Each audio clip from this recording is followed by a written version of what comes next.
I think that everyone in the world has some sort of idea of what an earthquake is. But how can we assure ourselves that we'll be completely ready for one when it happens?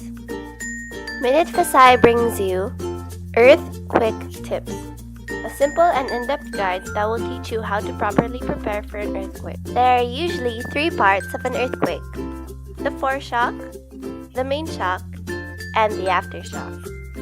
Each of these shocks is caused by movement along the tectonic plates, whether they be convergent, divergent, or transform.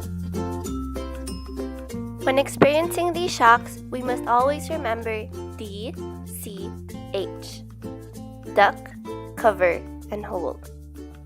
Once the shaking stops, obtain a flat, hard object and move out of the building as fast as you can. Find the first aid kit to deal with current and future injuries that can be caused by the aftershocks. Aftershocks can occur even weeks after the main shock. When this happens, do the DCH again. Stay away from buildings or broken and power gas lines, for these will cause probable danger with the aftershocks.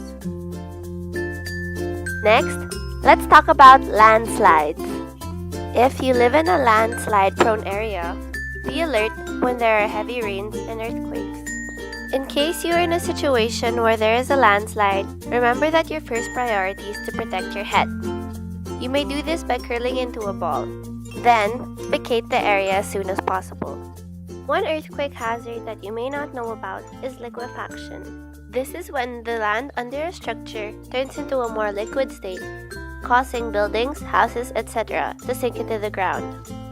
Though there is very little to do once this happens, there are 3 main ways we can prevent it. 1. Build on sturdier soils. Liquefaction occurs only on saturated soils. By planning out carefully where we place our buildings, we can definitely prevent this earthquake hazard. 2. Build sturdier structures. If it is unavoidable to build on such soil, preventive architectural measures such as deep pile foundations will make the structure so much more sound. 3. Treat the soil. Various soil improvement techniques such as dynamic compaction really do reduce the soil's saturated qualities. Our final earthquake hazard is the tsunami. Tsunamis occur after earthquakes, for the disturbance of the tectonic plates underwater causes a great amount of water to be displaced. To prepare for a tsunami, have an evacuation plan within your home, office, or school which you will follow. During a tsunami, move to a higher area immediately.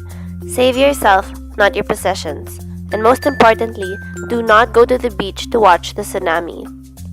Every country has certain relief operations to cope with natural calamities. However, we must still do our part in educating ourselves about geology. This will teach us why these calamities and hazards happen and how to completely prepare for them. We've asked Private First Class Richard Sanchez about this, and here's what he has to say. Bago ka mag-relief operations, kailangan mag-undergo ka muna mga trainings. Sa amin kasi meron kaming disaster reduction operator.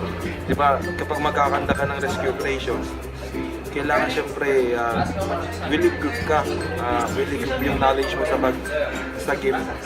Kasi paano ka makakasagip kung hindi ka well trained, di ba? Once again, this is Minute Fasai's EarthQuick Tips. Until next time!